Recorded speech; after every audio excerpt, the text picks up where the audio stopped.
तर तुम्हाला माहित नसेल, गाडगे बाबा 30 वर्ष आषाढी आणि कार्तिकी एकादशीला पंढरपूरला गेले. एकदाही उपवास केला नाही, एकदाही देवळात गेले नाहीत. लोकांनी खराब केलेला चंद्रभागेचा किनारा स्वतःच्या खराट्याने साफ करायचे. रात्री कीर्तनाला उभे राहायचे. समोरच्या हजारोंच्या श्रोतृ समुदायाला विचारायचे, बापो देव पाहिला का देव? लोकांना वाटायचं कमाल आहे, आम्ही इथं कशाला आलोय. ते म्हणायचे पाहिला जी. बाबा म्हणायचे कमाल आहे, तुम्ही देव पाहिला?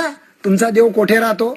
लोकांना वाटायचं या माणसाला काहीच माहित नाही. ते म्हणायचे अरे आमचा देव देवळात राहतो, तो विटेवर उभा आहे, तो रंगाने सावळा आहे, त्याचे कटीवर हात आहेत, त्याच्या बाजूला रखमाई आहे. बाबा म्हणायचे कमाल आहे, तुमचा देव देवळात राहतो, माझा देव माझ्या मनात राहतो. मग तरी लोकांना काही कळायचं नाही. मग बाबा विचारायचे तुम्हारे देवाले अंघोळ करते की नाही? लोक म्हणायचे करते. तर बाबा म्हणायचे तुम्हारे देवाले अंघोळ कोण घालते? तो म्हणायचे आम्हीच घालतो जी. बाबा म्हणायचे अरे जे तुमचे देवाले स्वतःची अंघोळ स्वतःला करता येत नाही, तो तुम्हाला तुमच्या भाग्याची अंघोळले काय घालणार? मग पुढं बाबा विचारायचे तुम्हारे देवाले धोतर नेसते की नाही? लोक म्हणायचे नेसते. तर बाबा म्हणायचे अरे जे तुमचे देवाले स्वतःचे नेसूचे धोतर स्वतःले नेसता येत नाही, तो तुम्हाला तुमच्या भाग्याचं वस्त्र रे काय देणार? पुढे बाबा म्हणायचे तुम्हारे देवाले नैवेद्य दाखवते की नाही? लोक म्हणायचे दाखवते. बाबा म्हणायचे नैवेद्य दाखवून काय करते?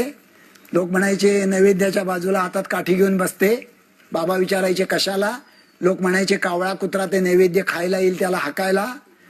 बाबा म्हणायचे अरे जे तुमचे देवाले त्याच्यासाठी वाढलेल्या स्वतःचे नैवेद्याचे स्वतःले रक्षण करता येत नाही, तो तुमच्या आयुष्याचं रक्षण रे काय करणार? आणि पुढे मित्रांनो बाबा एक लाख मोलाचा प्रश्न विचारायचे, जित्ता जागता देव कोणी पाहिला का? जित्ता जागता देव.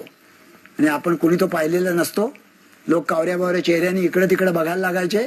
गाडगे बाबांच्या बाजूला एक माणूस उभा असायचा, चेहरा रापलेला, पांढरी शुभ्र दाढी, अंगावर जाडे भरडे खादीचे कपडे, पाय अनवाणी. त्याच्याकडे बोट दाखवत बाबा म्हणायचे अरे हे भाऊराव पाटील बघा, हे महारामांगाच्या पोराने शिकवण्याचं काम करते, त्याला देव म्हणा. ते गांधी बाबा बघा, ते गांधी बाबा बघा, ते देशासाठी मर मर मरते, त्याला देव म्हणा.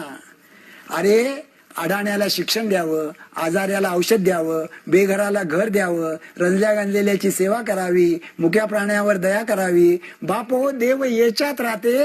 बापो देव देवळात राहत नाही, देव आपल्या मनात राहते. देवळात फक्त पुजाऱ्याचे पोट राहते.